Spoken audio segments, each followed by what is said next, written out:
आज आम अष्टम श्रेणी हिंदी कुएं के मेंढक विषय रे पढ़िबा। अनुपम भुवनेश्वर में रहता है।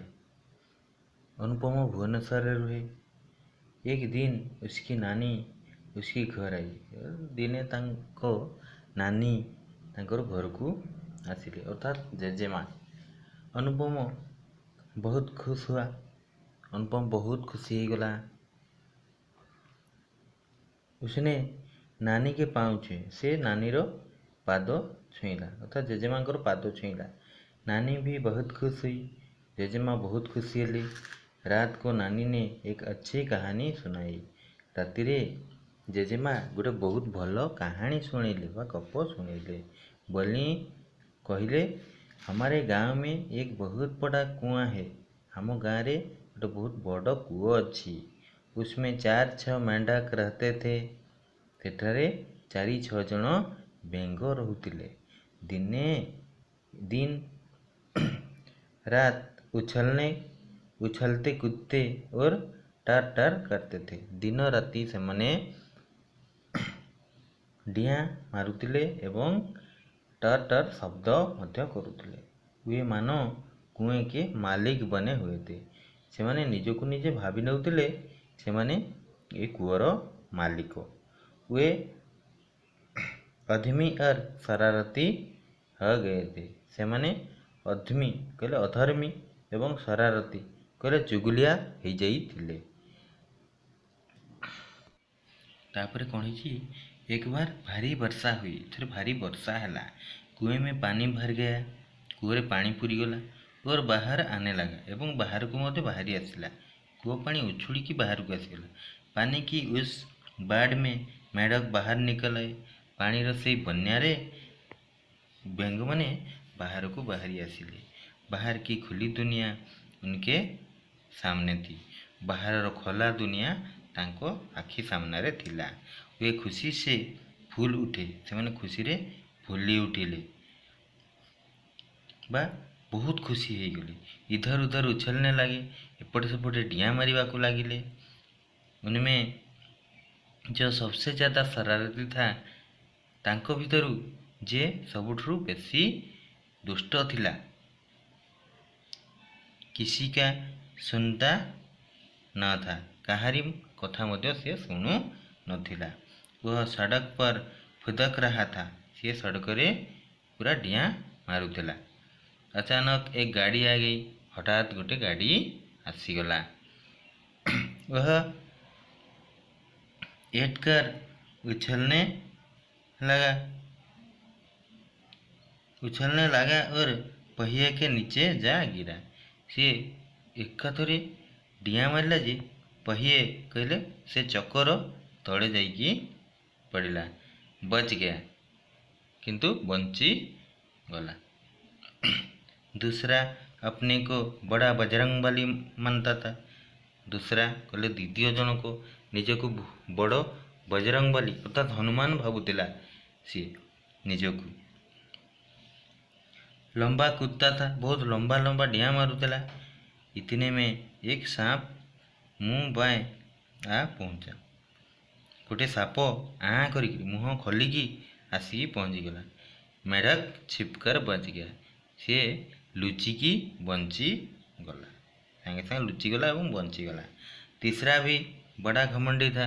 तृतीय मध्य भारी घमंडी थिला अर्थात से बहुत गर्वी थिला। छाती फुलाकर छाती फुलेगी कहूतिला मेरी बराबरी करने वाला अभी पैदा नहीं हुआ। मो सहित बराबर हेबापई अर्थात मो सहित समानता हेबापई वर्तमान सुधा कहीं जन्म हो नाहांती। तभी उधर से एक साइकिल शहर से निकल गई। तब से रास्ता देकी गोटे साइकिल शहर करी बाहरी गला। सेठू मेढक की पिछली टांग टूट गई। मेढकर पछ गोड़ भांगी गला। तापुरी कौन है पास की एक डूह पर एक मेढक अपने बच्चों के साथ यह सब देख रही थी। तारे पाखरे थिबा गोटे डूह कहले गात से गाତରେ ଜଣେ ମେଢ଼ ତାର ପୁଅ ଝିଅ ସହିତ ବା ଛୁଆମାନଙ୍କ ସହିତ ରହୁଥିଲା ଏବଂ ଏହିସବୁ ଦୃଶ୍ୟ ସବୁ ଦେଖୁଥିଲେ। उसने अपने बच्चों से कहा, से ता ଛୁଆମାନଙ୍କୁ କହିଲା, ଦେଖ ବଚ୍ଚ, ଦେଖ ପିଲାମାନେ, ଖବରଦାର, ହୁସିଆର ହେଇଯାଅ, ବାହାର ନିକଲ ତ अपने को बचाना ଶିଖ। ଯଦି ବାହାରକୁ ବାହାରିବ ନିଜକୁ ବଞ୍ଚେଇବା ପାଇଁ ଶିଖ। ସମ୍ଭଲ କର ଚାଲ, ହୁସିଆର ହେଇକି ଚାଲିବା। ଆଫତ ସେ ବଚ, ଅର୍ଥାତ୍ ଦୁର୍ଘଟଣାରୁ ବଞ୍ଚ। यह सुनकर अनुपम दुखी हुआ। यह शुणी अनुपम भारी दुखी ହେଲା। लेकिन डरा नहीं, किंतु डरिला नहीं। उसने नानी से पूछा, से जेजेमाँ को पचारिला, कौन नानी जी, हम घर से बाहर निकलें तो क्या करें? आमे यदि बाहर को बाहरिबा ताहले कौन करिबा? नानी ने समझाया, नानी बुझाई देले बा जेजेमा बुझाई देले, कौन? देखो बेटे, पहली बात है कि अपने अपने को काबू में रखना, निजको काबूरे रखिबा अर्थात आयतरे रखिबा। इसका मतलब है कि अपने को बड़ा न मानना, निजको बड़ बोली भाविब नहीं। यह विनय का भाव है। यही बड़ बोली न भाविबा को विनय भाव बोली कुहाଯାଏ। गुस्सा न करना, काहारी उपरे रागिबा नहीं। घमंड न करना, गर्व करिबा नहीं। ऐसा बर्ताव सबको अच्छा लगता है। यहीपरि बर्ताव अर्थात व्यवहार समस्त को भल लगे। तुम विनय होगे तो दूसरे तुमसे प्यार करेंगे। तुम्हें जदि विनय भाव हब बा समस्त को सम्मान दौथिब ताले समस्ते तुमको भल पाइबे। दूसरी बात, कीड़े मकोड़े और जानवर अपने को बचाते हैं। अर्थात द्वितीय कथा होची कीड़े मकोड़े अर्थात कीट पतंग एवं जानवर कहले पशु माने मध्य निजर लोकों को बचाई थांती, लेकिन आदमी के बच्चे दूसरों के साथ मिलजुल कर रहना सीखते हैं। किंतु मनीष छुआ माने कौन करती ना परस्पर सहित मिलीमिशिकी रहिबा शिखिथांती। घर में माता पिता की बात मानना, घरे माँ बापांकर कथा मानिबा, भाई बहन के साथ रहना, भाई भौणी को सहित रहिबा, स्कूल में मित्रों के साथ अच्छा बर्ताव करना, स्कूल रे सांगसाथी मानक सहित उत्तम व्यवहार करिबा, उनको सीखना चाहिए। समस्त को शिखिबा पई पड़िबो बा दरकार, शिखिबा दरकार। घर हो या बाहर तुम्हारा व्यवहार दूसरों को बुरा न लगे। घर हो बा बाहर हो तुमर व्यवहार अन्य को कष्ट न देवा उचित। किसी को असुविधा न हो, तुम द्वारा काहारी असुविधा न हो। किसी का दिल न दुखे, कहार दिल अर्थात हृदय दुख न हो वा मन दुख न हो। इस और सावधान रहना, यही विषय प्रति सावधान रहिबा।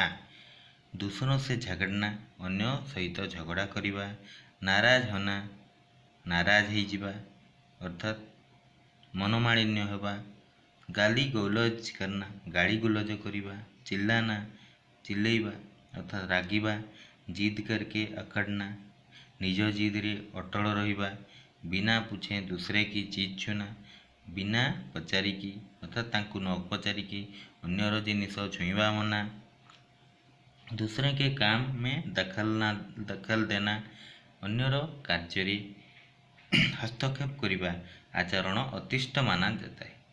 यही आचरण सबू अतिष्ठ अर्थात अन्य को कष्ट देता है, तेणु ताहा न करिबा होची मनीष छुआर कर्तव्य व मानव शिशुर कर्तव्य।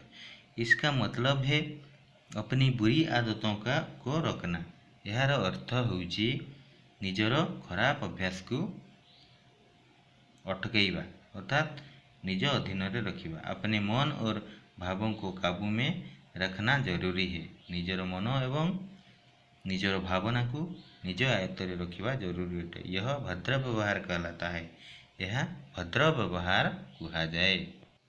अनुपम बोला, इसलिए हमें स्कूल में कई बातें सिखाते हैं। अनुपम कहला एइथिपाई आमको स्कूल रे विभिन्न कथा सिखा जाए। जोर जोर से नहीं बोलना चाहिए। जोर जोर रे कथा कहवा उचित नुहे। बड़ों और गुरुजनों का सम्मान करना। बड़ मानकु एवं गुरुजन मानकु सम्मान करवा। सहपाठियों से सौहार्द भाव रखना। सहपाठी मानक सहित साहाय्य भावना रखिवा। छोटों का स्नेह करना। छोटों मानकु स्नेह करवा। अपनी बारी का इंतजार करना। निज बारी अर्थात निज क्रमांक आसवा पर्यंत अपेक्षा करवा। अनुशासन मानकर लाइन बनाकर चलना चाहिए। अनुशासन मानी अर्थात नियम मानी कि लाइन रे अर्थात धाड़ी रे धाड़ी बनई की चलवा उचित। स्कूल के नियम स्कूल रो नियम ट्रैफिक के कानून नहीं तोड़ना चाहिए एवं ट्रैफिक नियम भांगिबा उचित नुहे। है न? हाँ कि नुह? नानी बोली हाँ बेटा। नानी कहले जेजेमा कहले हाँ पुआ ठीक अच्छी। तुम तो होशियार हो। तुम्हें बहुत होशियार अट बा बहुत ज्ञानी अट। जान लो जानी रखो। अपने अच्छे बर्ताव से लग 10 बनेंगे। निजर उत्तम व्यवहार जोगु लोक माने आमर सांग हो जाती मित्र हो जाती। बुरे आचरण से दुश्मन बन जाएंगे। अर्थात जदि आम खराब व्यवहार करवा ताले लोक आमर शत्रु हो जिवे। यह तुम्हारा काम है। यह तुम मानकर काम अटे। जानवर से आदमी अच्छा है। जानवर ठारू अर्थात पशु ठारू मनीष भल अटे क्योंकि उसका आचरण सभ्य होता है। कहीं ना मानवर आचरण व व्यवहार सभ्य होता है व भद्र होता है। सारा विश्व उसका मित्र हो सकता है। ये व्यवहार जोगु उत्तम व्यवहार जोगु सारा पृथ्वी तार मित्र हो जाए बा बंधु हो जाए। देखिए शब्दार्थ नानी माँ की माँ को नानी कह जाए। न बापांकर माँ को मध्य नानी दादी एमती आमे कहते। उद्यमी और शरारती एक अर्थ दुष्ट। डूह कहले मिट्टिका टीला अर्थात गात। काबू संयम बा नियंत्रण। घमंड गर्व अहंकार। अशिष्ट कहले असभ्य अभद्र। सौहार्द कहले मित्रता बा साहाय्य मनोभाव। दुश्मन कहले शत्रु। यही गल्पर विचार विश्लेषण अर्थात समुदाय गल्पर सारांश कौन। आदमी घर से बाहर निकलते ही उसे दूसरों के साथ मिलना जुलना पड़ता है। तेले मनीष निज घर ठारू बाहर बेलठू ही से अन्य सहित मिशिबा एवं हंसवा खेलिबा इत्यादि पड़ता है। दूसरे लोगों के साथ मेल में उसका व्यवहार कैसा हो। अन्य सहित मिसिकी तार व्यवहार किपरि हेउछि यह सवाल है। यह एटा होची प्रश्न। यह आवश्यक है कि सबको समान मौका मिले और समाज में शांति रहे। यार आवश्यकता होची जे समस्त को समान सुविधा मिलू एवं समाज रे शांति प्रतिष्ठा हो। ऐसे में सभी का आचरण अच्छा होना चाहिए।